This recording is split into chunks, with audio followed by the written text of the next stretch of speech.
संचार आर्थिक समाचार के इस ताजा अंक में हमारे सभी दर्शकों का स्वागत है। आज है 2 जुलाई 2025। देश पर देसी विदेशी कर्ज जो है लगातार बढ़ता जा रहा है। पिछले दिनों में समाचार आया कि देश का विदेशी कर्ज मार्च 2025 का जो समय है 10% बढ़कर 736 अरब 30 करोड़ डॉलर पर पहुंच गया है। ये राशि एक साल पहले के मुकाबले 67 अरब 50 करोड़ डॉलर ज़्यादा है। देश के सकल घरेलू उत्पाद यानी जीडीपी के मुकाबले अगर विदेशी कर्ज का हम बात करें कि कितना अनुपात है, तो ये हो गया मार्च 2025 में 19.1, यानी हमारी जितनी जीडीपी है मार्च 2025 में विदेशी कर्ज उस जीडीपी के मुकाबले 19.1% पर पहुंच गया है, जबकि एक साल पहले ये परसेंट था 18.5, यानी अनुपात भी इसका बढ़ गया है। विदेशी कर्ज को अगर रुपए में परिवर्तित करें तो एक अमेरिकी डॉलर 85 रुपये के हिसाब से अगर लगाएं तो ये खरबों रुपए पड़ता है। 625 खरब 85 अरब रुपए तक ये पहुंच जाता है। ये एक बड़ी रकम है। तो विदेशी कर्ज जो है काफ़ी है। अब सवाल ये उठता है कि जो 736 अरब 30 करोड़ डॉलर का विदेशी कर्ज है, क्या वो सारा कर्ज सरकार के ऊपर है या किसी और पर भी है? भारतीय रिजर्व बैंक ने 27 जून 2025 को आंकड़े इसके बारे में जारी किए हैं और इसमें कहा गया है कि सरकारी कर्ज केवल 168.40 अरब डॉलर है, यानी 168 अरब 40 करोड़ डॉलर, जो कि कुल कर्ज जो 736 अरब डॉलर है उसका 22% जो वो सरकार के ऊपर है। तो बाकी जो है गैर वित्तीय निगमों के ऊपर, जो गैर वित्तीय निगम मतलब जो पैसे का लेन देन नहीं कर, पैसे का कारोबार नहीं करते हैं, दूसरे कामकाज करते हैं, उनमें कंपनियां हो सकती हैं, दूसरे संस्थान हो सकते हैं, कोई प्रोजेक्ट के लिए हो सकता है। तो इस तरह का जो कर्ज विदेशों से लिया गया है वो है 261 अरब 70 करोड़।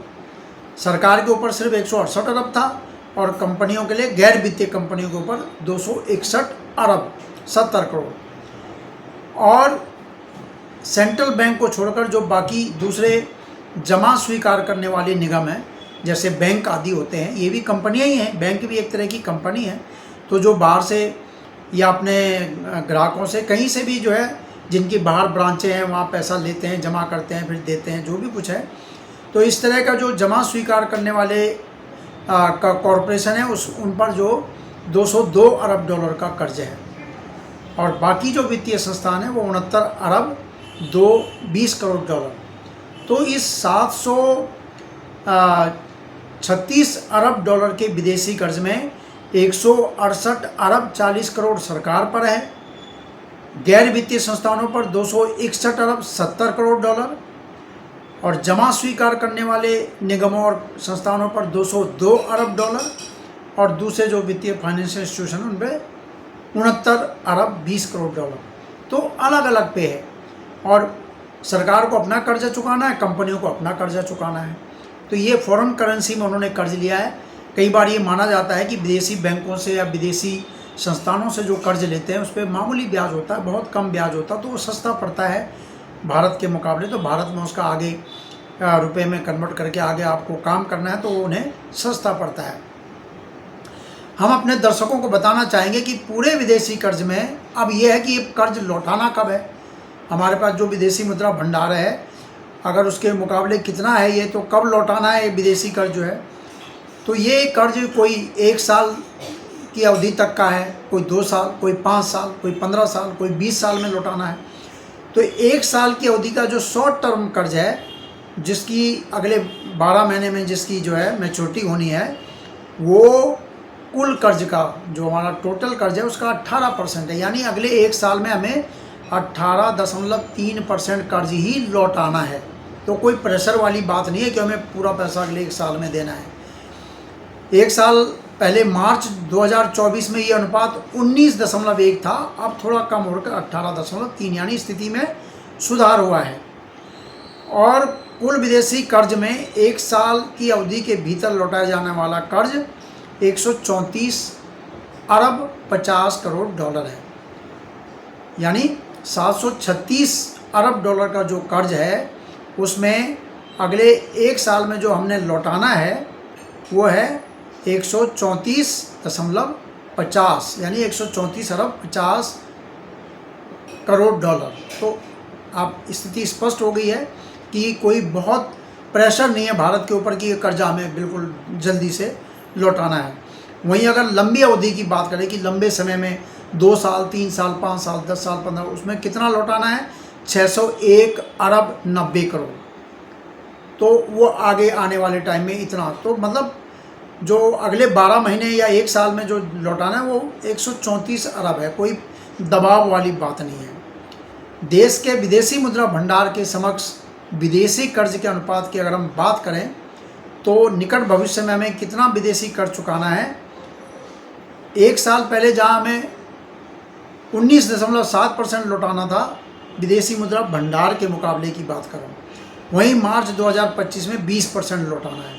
तो हमारा जितना विदेशी मुद्रा भंडार है उसमें से अगले एक साल में निकट भविष्य में 20% हमें लौटाना है। वो विदेशी कर्ज में कितना है 134.5 अरब डॉलर, वो विदेशी कर्ज का अनुपात है। यहाँ पर जो है विदेशी मुद्रा भंडार का अनुपात है, तो 20% हमें अगले 12 महीने में ये हमको उसका भुगतान करना है। तो मतलब कहने का मतलब है विदेशी कर्ज तो बड़ा है, लेकिन जो हमारी विदेशी मुद्रा भंडार की स्थिति है और जो अगले 12 महीने में हमें चुकाना है उस पर कोई ज़्यादा दबाव अभी नहीं है। विदेशी मुद्रा भंडार कितना है हमारा, 20 जून 2025 के आंकड़ों के मुताबिक भारत का विदेशी मुद्रा भंडार एक सप्ताह पहले के मुकाबले 1 अरब डॉलर घटकर 697 अरब 94 करोड़ डॉलर रह गया है। विदेशी कर्ज कितना है 736 अरब, और विदेशी मुद्रा भंडार कितना है हमारा, ये है 697 अरब 94 करोड़ डॉलर। तो मतलब विदेशी कर्ज के मुकाबले थोड़ा कम है। एक सप्ताह पहले ये 698 अरब 95 करोड़ डॉलर पर था। सितंबर 2024 में देश का विदेशी मुद्रा भंडार 704 अरब 89 करोड़ डॉलर तक पहुंच गया था।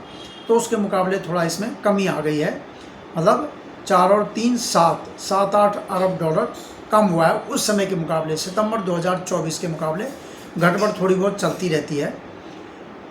तो देश का कुल विदेशी कर्ज और देश का विदेशी मुद्रा भंडार, इसमें काफ़ी कुछ राशि ऐसी होती कि जिसकी गणना हम दोनों तरफ करते हैं। बाहर से हमने कर्ज लिया तो हमारे पास वो विदेशी मुद्रा भंडार हो गया, लेकिन बाहर से लिया है तो वो लौटाना भी, तो वो कर्ज भी हो गया। सरकारी प्रतिभूतियों में विदेशी निवेशक जो है वो कर्ज करते हैं। भारत सरकार जो सिक्योरिटीज़ जो बेचती है उसमें ब्याज भी देती है, सब कुछ देती है, तो वो डॉलर में यहाँ निवेश करते हैं, तो उसका हमें फिर ब्याज समेत लौटाना पड़ता है।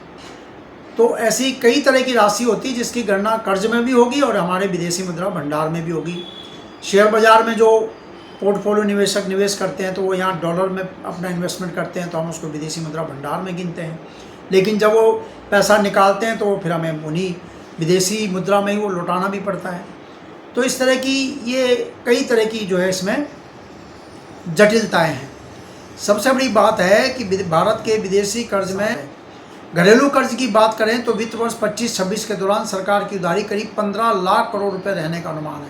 सरकार 25-26 में जो वित्त वर्ष चल रहा है देश के अंदर 15 लाख करोड़ रुपए उधारी लेगी, क्योंकि आप जानते हैं कि जो भी बजट बनता है वो घाटे का बजट होता है।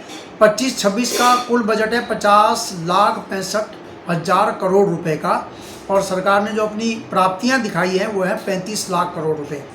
तो बजट बना दिया 50 लाख करोड़ का, प्राप्त होंगे 35 लाख करोड़, तो 15 लाख का जो गैप है वो सरकार बाजार से कर्ज लेगी। और इसके लिए सरकार जो है रिजर्व बैंक जो है पूरी व्यवस्था सरकार के लिए करता है।